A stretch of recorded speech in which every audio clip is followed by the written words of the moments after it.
विद्यार्थी मित्रांनो, आपण याआधी मोठे होत असलेल्या मुलांनो हा स्थूल वाचनाचा पाठ अभ्यासला आणि त्याचसोबत आपण त्याचा स्वाध्यायही बघत होतो.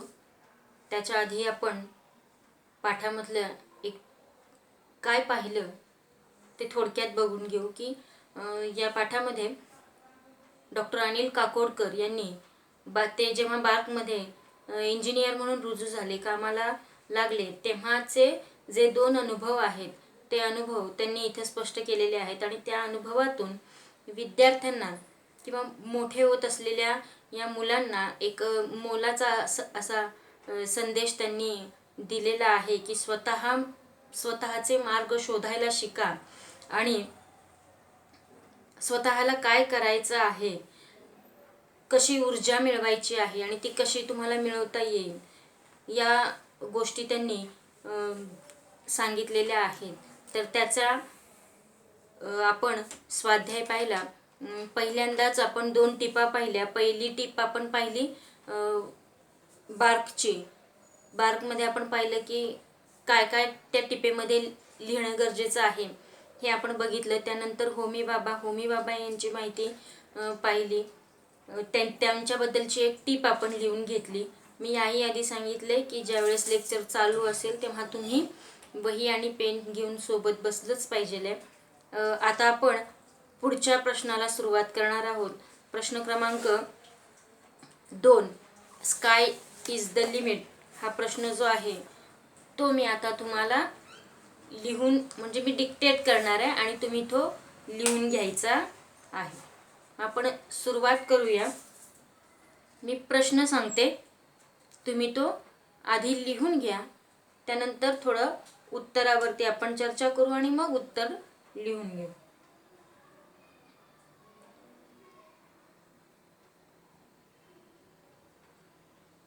मला वाटतं तयार झाला असाल तुम्ही लिखाणासाठी.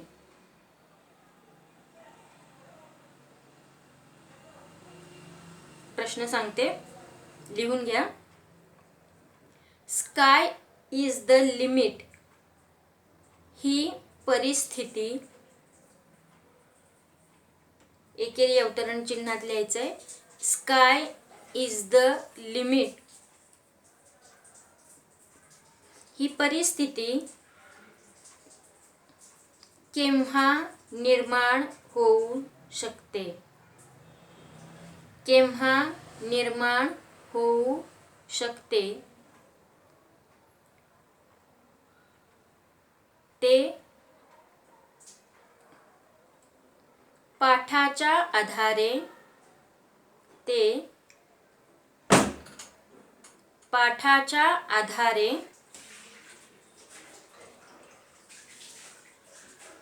लिहा.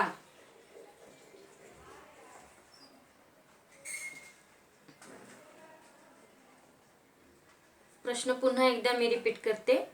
स्काय इज द लिमिट ही परिस्थिती केव्हा निर्माण होऊ शकते ते पाठाच्या आधारे लिहा.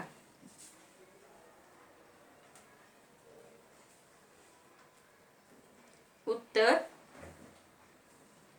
आता सुरुवातीला आपण प्रस्तावना लिहून घेणार आहोत. मी याही आधी सांगितले की आपल्याला स्थूल वाचनाचा 2 मार्कांचा प्रश्न येतो. मग त्या 2 मध्ये आपल्याला ऑब्जेक्टिव्हही विचारले जाऊ शकतील किंवा अशा स्वरूपाचा एखादा प्रश्न दोन्ही स्थूल वाचनांमधला 2 मार्कांनाही विचारला जाऊ शकतो. आपण आपल्या तयारीत राहणं गरजेचं आहे, म्हणून हे सगळे प्रश्न मी तुम्हाला लिहून देत आहे. उत्तर. सुरुवातीला प्रस्तावना, समास सोडायचा आहे आणि लिहायचंय प्रस्तुत प्रश्न मोठे होत असलेल्या मुलांनो. प्रस्तुत प्रश्न मोठे होत असलेल्या मुलांनो या स्थूल वाचनातील असून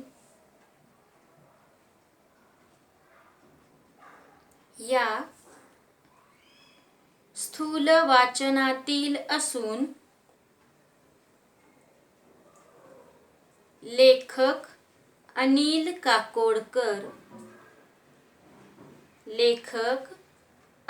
काकोडकर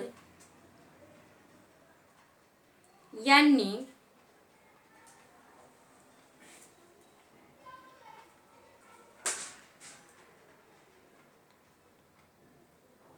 कोणतेही काम कमी दर्जाचे नसते असा संदेश दिला आहे. पुन्हा एकदा मी प्रस्तावना सांगते. प्रस्तुत प्रश्न मोठे होत असलेल्या मुलांनो या स्थूल वाचनातील असून लेखक अनिल काकोडकर यांनी कोणतेही काम कमी दर्जाचे नसते असा संदेश दिला आहे.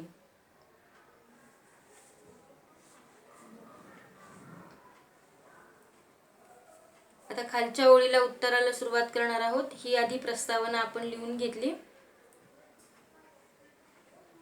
उत्तर लिहित असताना 2 बोटांचं अंतर सोडायचं.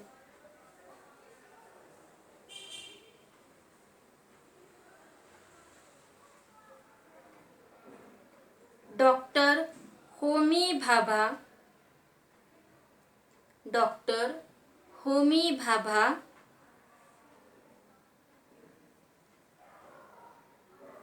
यांच्या मते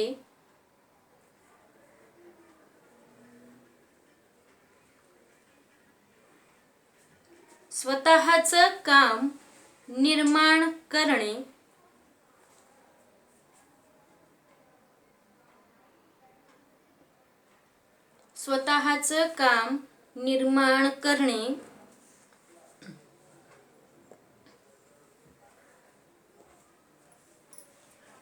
व काय काम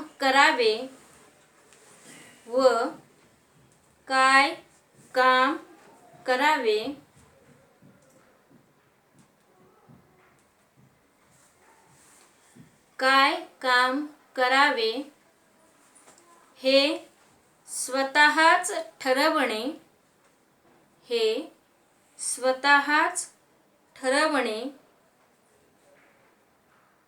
हा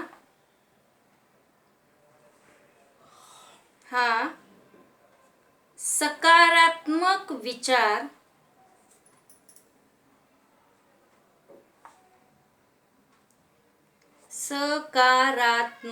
तला म जोडायचा. सकारात्मक विचार प्रत्येकाने करायला हवा. हा सकारात्मक विचार प्रत्येकाने करायला हवा.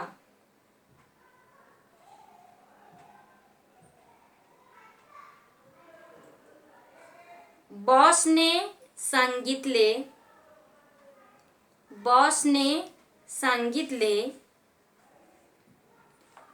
तेवढेच काम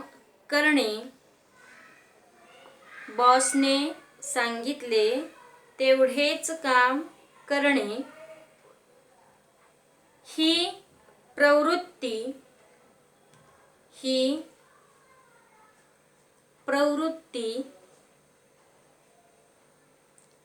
चुकीची आहे.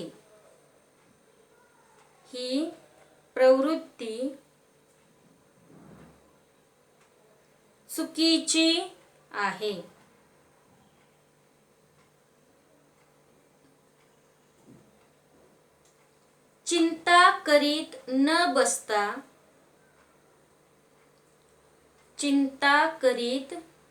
बसता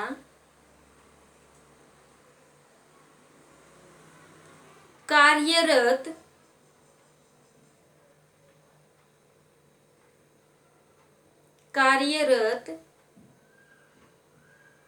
व कार्यमग्न.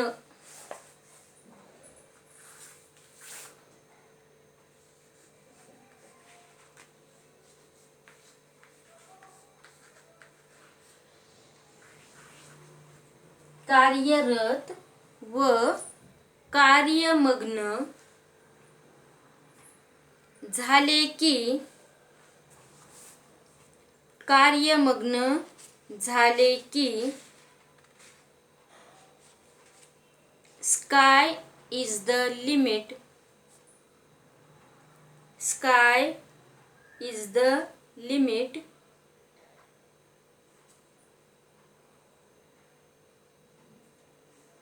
ही परिस्थिती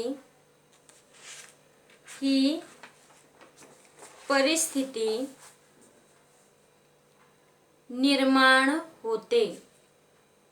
ही परिस्थिती निर्माण होते.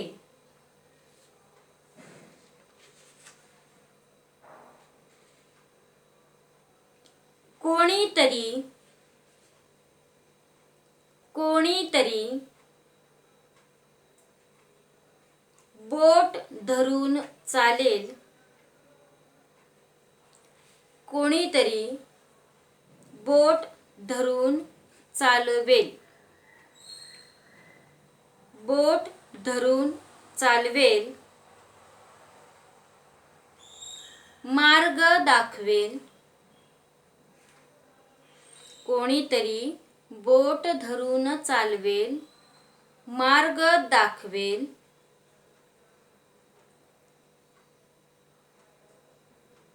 ही स्थिती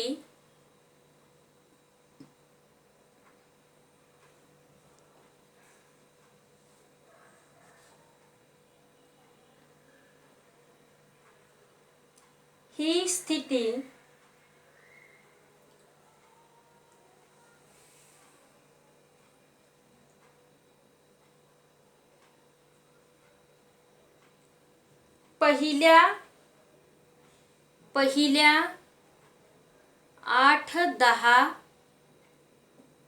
वर्षांपर्यंत. ही स्थिती पहिल्या 8-10 वर्षांपर्यंत ठीक आहे. ठीक आहे. परंतु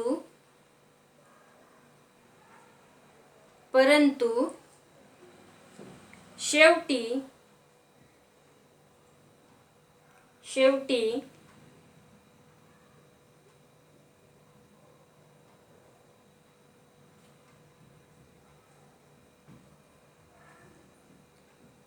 स्वतःचे काम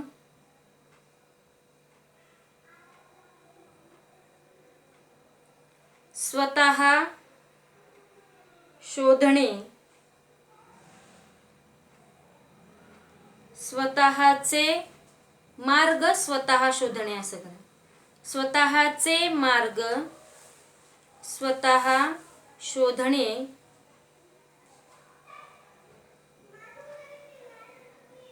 ऊर्जा मिळवणे.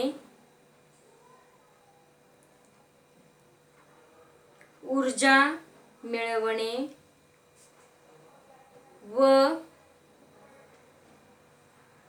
व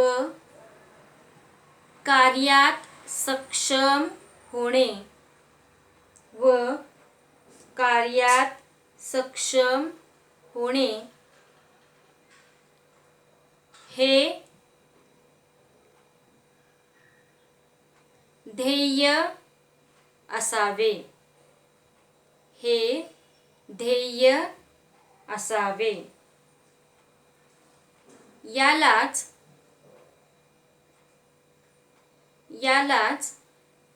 स्काय इज द लिमिट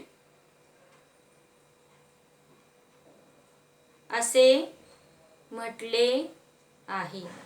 यालाच स्काय इज द लिमिट असे म्हटले आहे.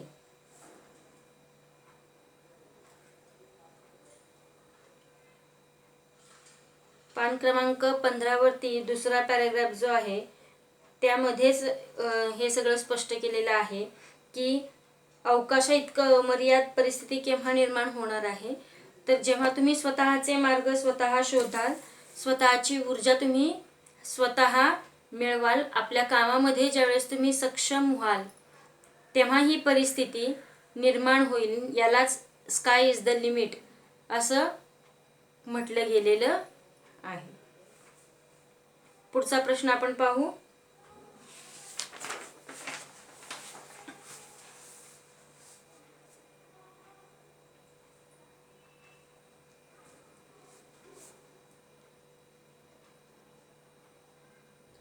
प्रश्न क्रमांक 3. प्रश्न क्रमांक 3.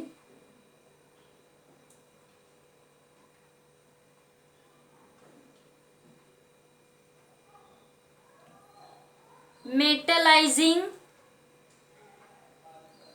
प्रक्रियेवर मेटलायझिंग जला पहिली वेलांटी त्यावर अनुस्वार मेटलायझिंग प्रक्रियेवर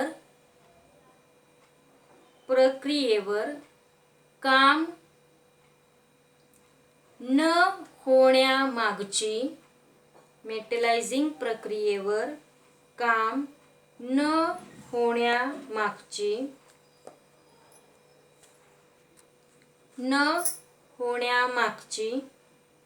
कारणे कोणती असावीत,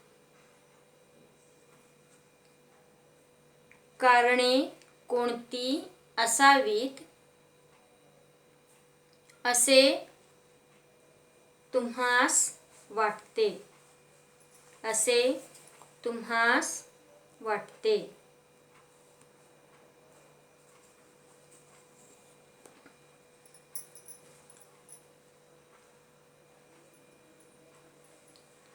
आता ठरल्याप्रमाणे याही प्रश्नाला तुम्हाला प्रस्तावना लिहायचीच आहे. काय लिहिता येईल या प्रश्नावरती, आपण त्याचं उत्तर कशा पद्धतीने लिहिता येईल की आधी प्रस्तावना तर आपण लिहिणार आहोतच, पण मेटलायझिंग प्रक्रियेवरती काम न होण्यामागची कारणं कोणकोणती आहेत, तर दुसरा अनुभव जो सांगितलेला आहे लेखकाने इथे, तर आधी जेव्हा ते तिथे इंजिनियर म्हणून रुजू झालेले होते आणि त्यांना ते मेटलायझिंग प्रक्रियेचं काम त्यांच्यावरती सोपवण्यात आलं होतं, सांगण्यात आलं होतं, तेव्हा त्या प्रसंगातून म्हणजे त्यांनी कारणं सांगितली की तिथे सगळी यंत्रसामग्री होती, सगळं काही होतं, पण तरीही आम्हाला फोरमन हवाय, वेल्डर हवाय, अशी काहीशी कारणं ज्या लोकांना हे काम यापूर्वी दिलं होतं त्यांनी दिली होती. पण तिथे कुणाचीही मदत न घेता आधी सर्व कामे करायला हवीत. स्वतः सगळी कामं जर आली तर इंजिनियरला इतर माणसं हाताखाली मिळतील आणि मग ते आनंदाने काम करतील. कारण स्वतःच आधी जर केलं तर दुसऱ्याला आपण काम सांगू शकतो, अन्यथा आपल्याला जर ते काम येत नसेल तर इतरांना सांगून त्याचा काहीही उपयोग होणार नाही. आणि म्हणून प्रथम आधी काम करायचे आणि मग इतरांना काम करायला सांगायचे, इतरांना काम करायला सांगणं हे घडत नसल्यामुळे यापूर्वी हे मेटलायझिंग प्रक्रियेवरचं काम होत नव्हतं. ठीक आहे, आपण प्रस्तावना आधी लिहून घेऊया.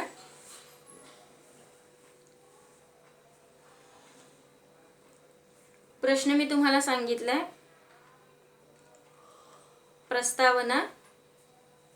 प्रस्तावना असा शब्द लिहायचा नाही, फक्त तिथे समास सोडायचा आणि सुरुवात करायची. जशी वरच्या प्रश्नाला आपण प्रस्तावना लिहिली तशीच याही प्रश्नाला आपण प्रस्तावना लिहिणार आहोत. प्रस्तुत प्रश्न मोठे होत असलेल्या मुलांनो, प्रस्तुत प्रश्न मोठे होत असलेल्या मुलांनो, या स्थूल वाचनातील असून प्रस्तुत प्रश्न मोठे होत असलेल्या मुलांनो, या स्थूल वाचनातील असून लेखक अनिल काकोडकर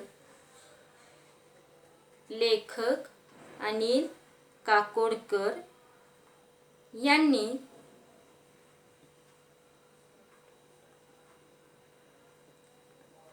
कोणतेही काम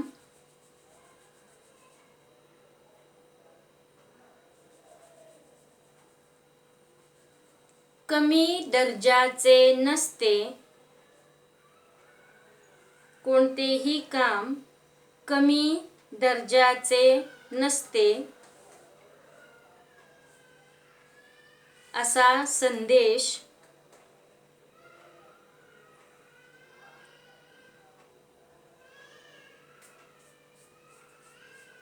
पाठातून दिला आहे. असा संदेश पाठातून दिला आहे.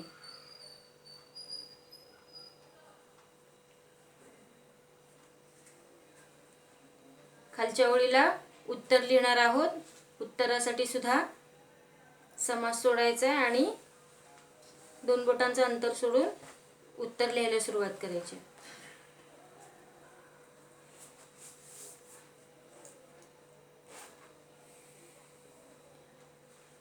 बार्कमध्ये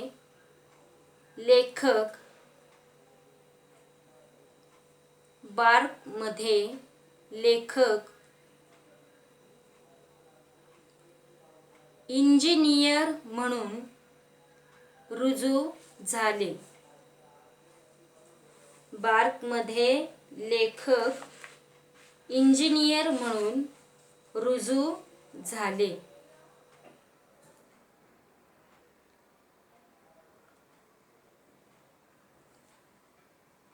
तेव्हा त्यांना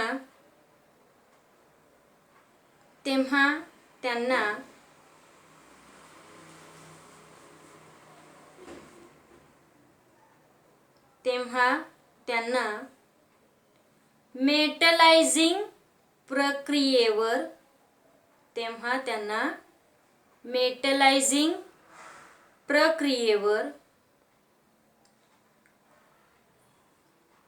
काम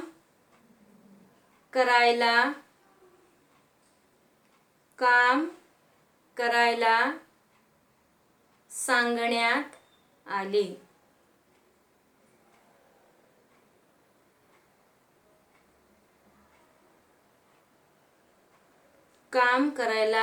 सांगण्यात आले. त्या प्रसंगातून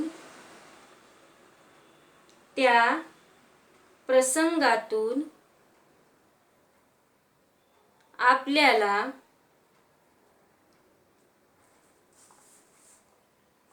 मेटलायझिंग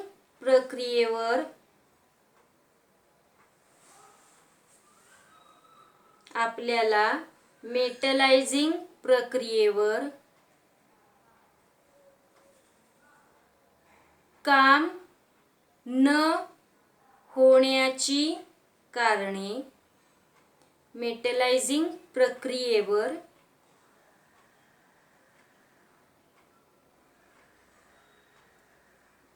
काम न होण्याची कारणे कळतात.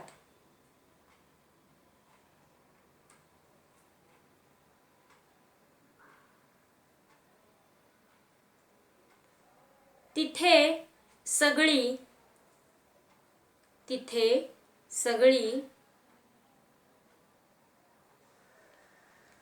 यंत्रसामग्री असली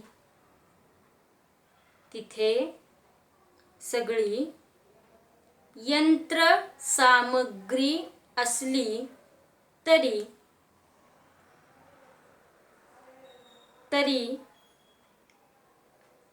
कोणी वापरत नाही. नाही.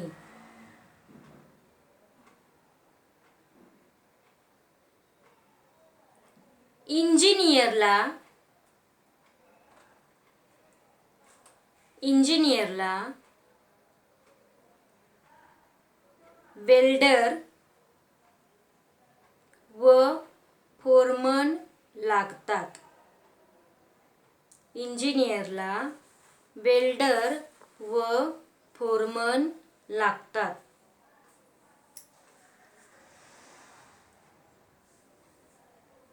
परंतु कुणाचीही मदत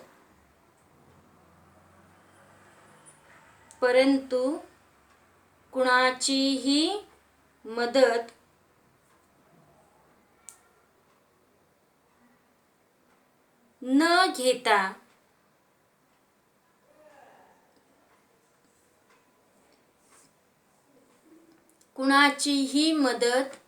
घेता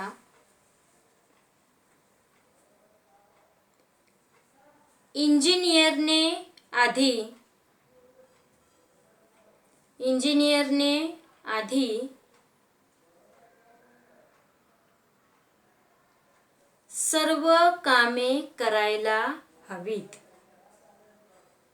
परंतु कुणाचीही मदत न घेता इंजिनियरने आधी सर्व कामे करायला हवीत.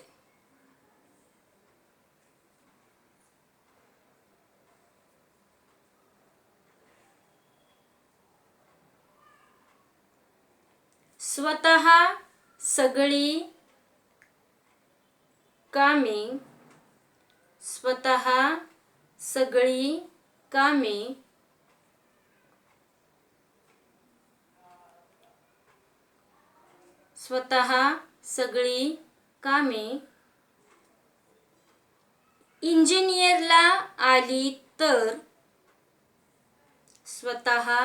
सगळी कामे इंजिनियरला आली तर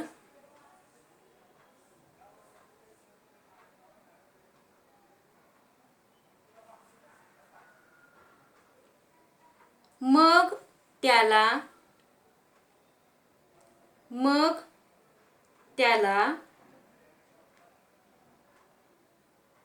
इतर माणसे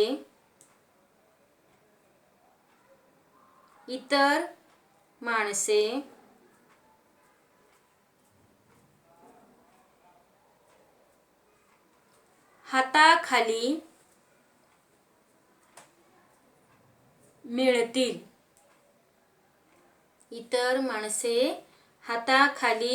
मिळतील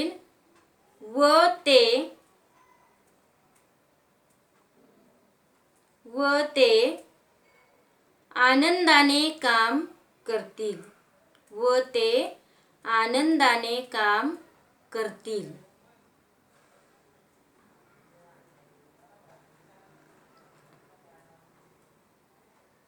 आपल्याला येत नसताना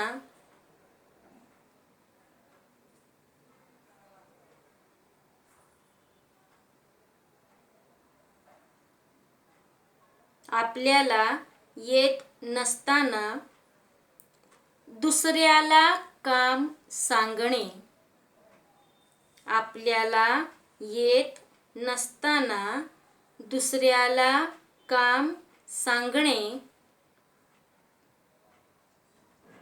योग्य नाही.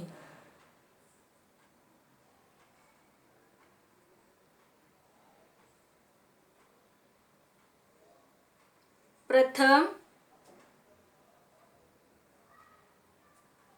आधी काम करायचे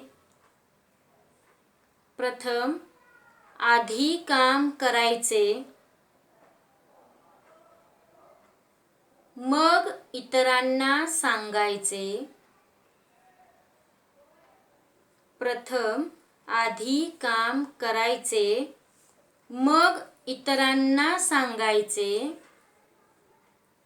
हे घडत नसल्यामुळे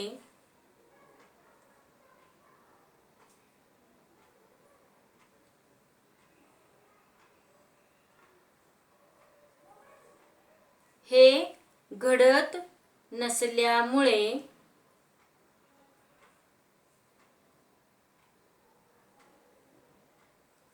मेटलायझिंग प्रक्रियेवर काम होत नाही. हे घडत नसल्यामुळे मेटलायझिंग प्रक्रियेवर काम होत नाही.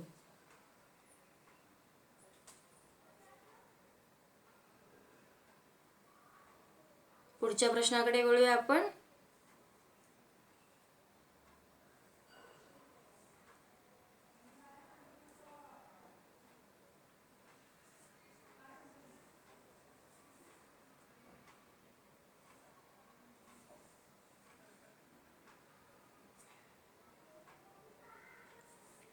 प्रश्न क्रमांक 4.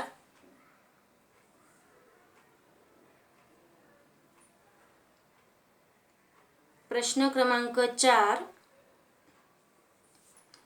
आधी केले मग सांगितले. आधी केले मग सांगितले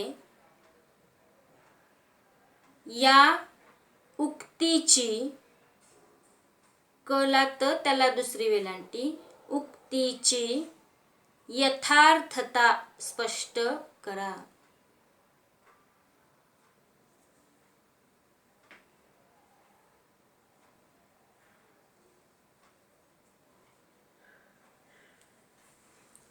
आधी केले मग सांगितले हे जे सुवचन आहे, ही जी उक्ती सुवचन जे आहे त्याची योग्यता इथे त्याचा योग्य अर्थ स्पष्ट करा असा त्याचा अर्थ आहे. आता हे सुवचन जे आहे ते समर्थ रामदासांचं आहे आणि म्हणून आपण हे समर्थ रामदासांचं उदाहरण असल्यामुळे त्यांनी त्यातून फार मोलाचा असा संदेश दिलेला आहे की आपल्याला फार वाईट सवय असते की आपण आधी कोणतंही काम करत नाही पण दुसऱ्यांना मात्र आपण काम करायला सांगतो आणि आपल्यामध्ये खूप आळशीपणा असतो. आणि म्हणून आपण इथे समर्थ रामदास सांगतात की आपण परावलंबी न होता स्वतःची कामं स्वतः करायला शिकलं पाहिजे आहे. आणि स्वतः कामं करण्यात आपण सक्षम असलो की आपण आपले उदाहरण दुसऱ्यांना देऊ शकतो. स्वावलंबी होऊन आपण आपली कामं केली आणि दुसऱ्यांना सुद्धा त्यामुळे काय होतं, विश्वास वाटतो. उत्तर लिहायला सुरुवात करूया.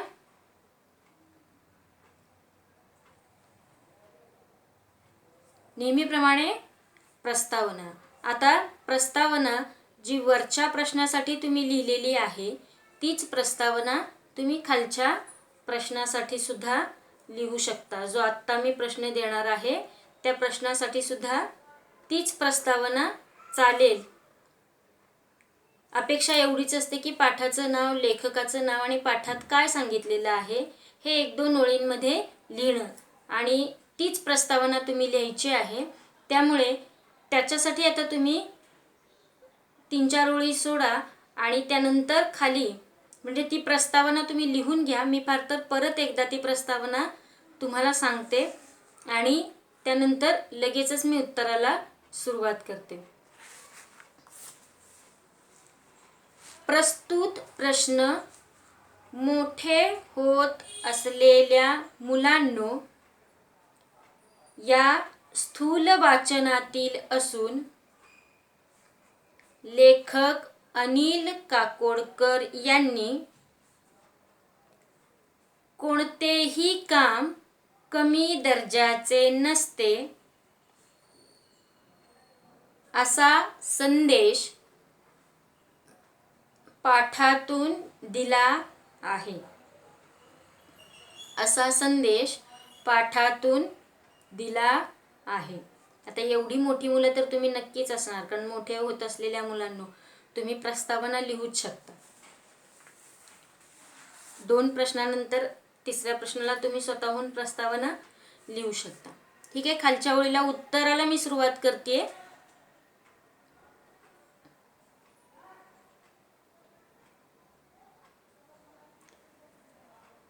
समर्थ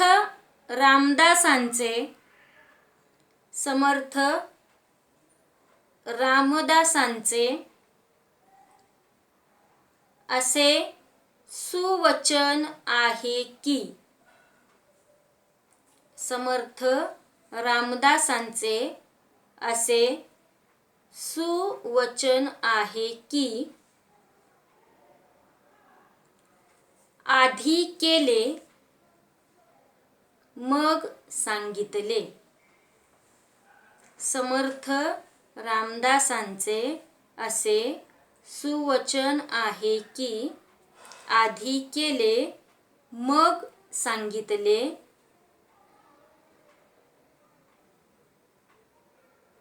या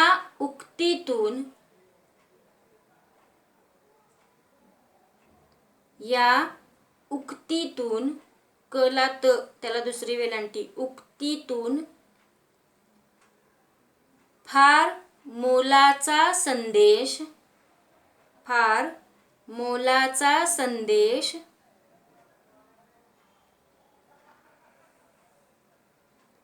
संत रामदासांनी दिला आहे.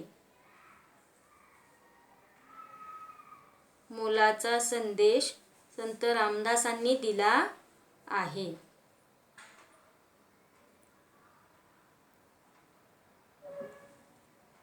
आपल्यामध्ये एक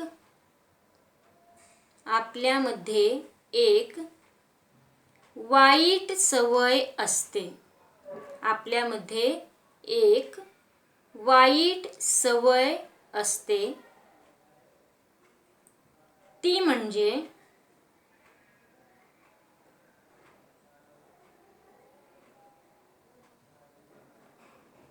आपली कामे दुसऱ्यांनी करावीत. आपल्यामध्ये एक वाईट सवय असते ती म्हणजे आपली कामे दुसऱ्यांनी करावीत.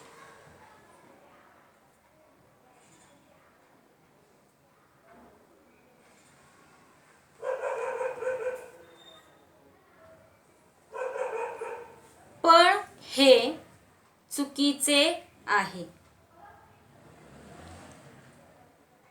पण हे चुकीचे आहे. आपण परावलंबी न होता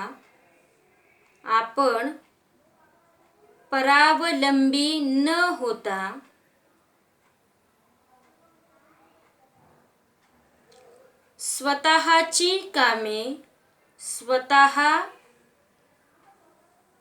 करण्याची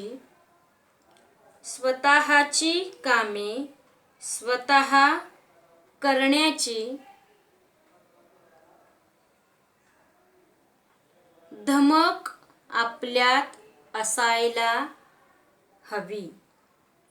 आपण परावलंबी न होता स्वतःची कामे स्वतः करण्याची धमक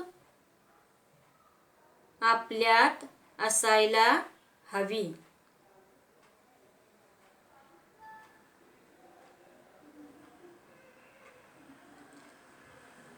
आपण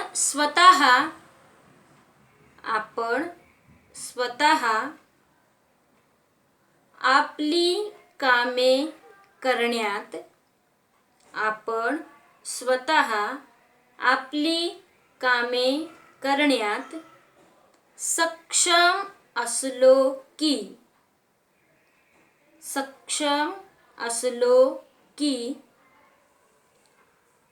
आपण आपले उदाहरण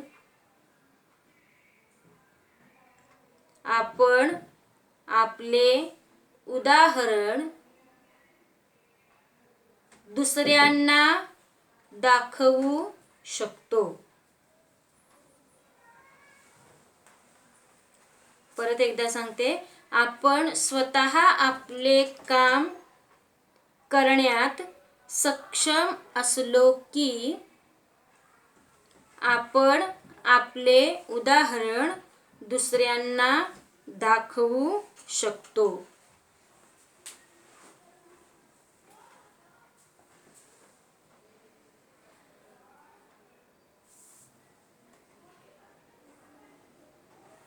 स्वावलंबी होऊन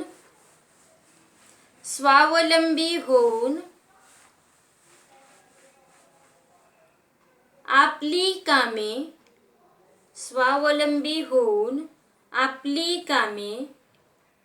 आपण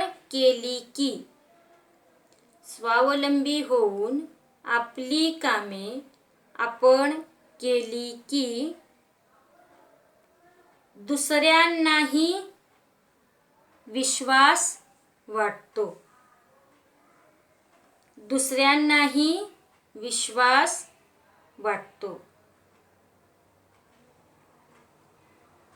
यालाच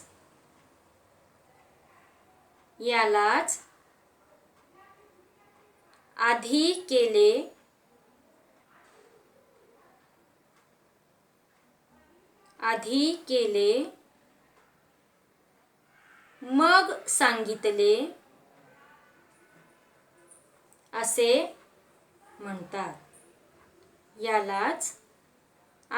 केले मग सांगितले असे म्हणतात.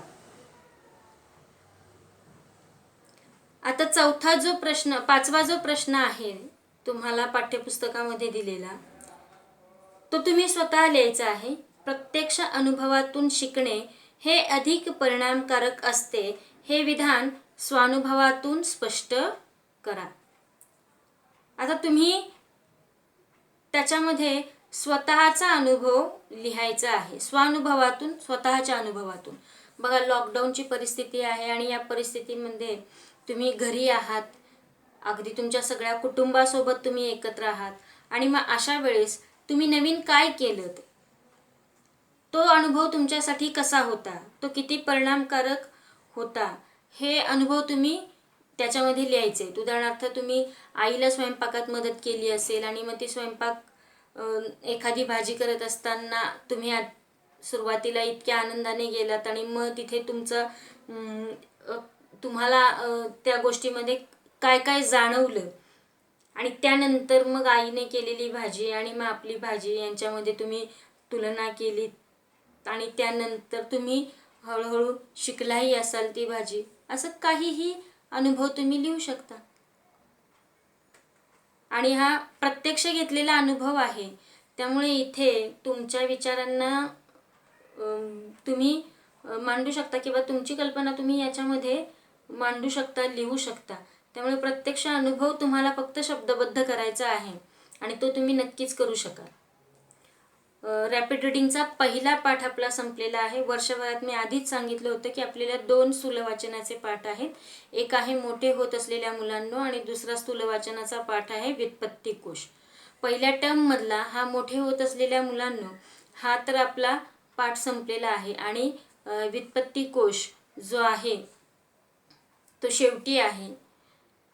पण तरीही आपल्याला जसं शक्य होईल तसं आपण पोर्शन लवकर संपवण्याचा प्रयत्न करणार आहोत. अर्थात तुम्हाला समजल्यानंतरच पुढे जाण्याचा प्रयत्न आमचा असणार आहे.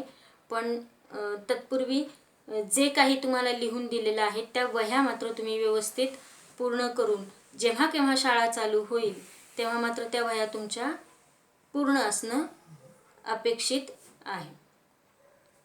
पुढचा पाठ पुढच्या व्हिडिओमध्ये आपण अभ्यासू. धन्यवाद.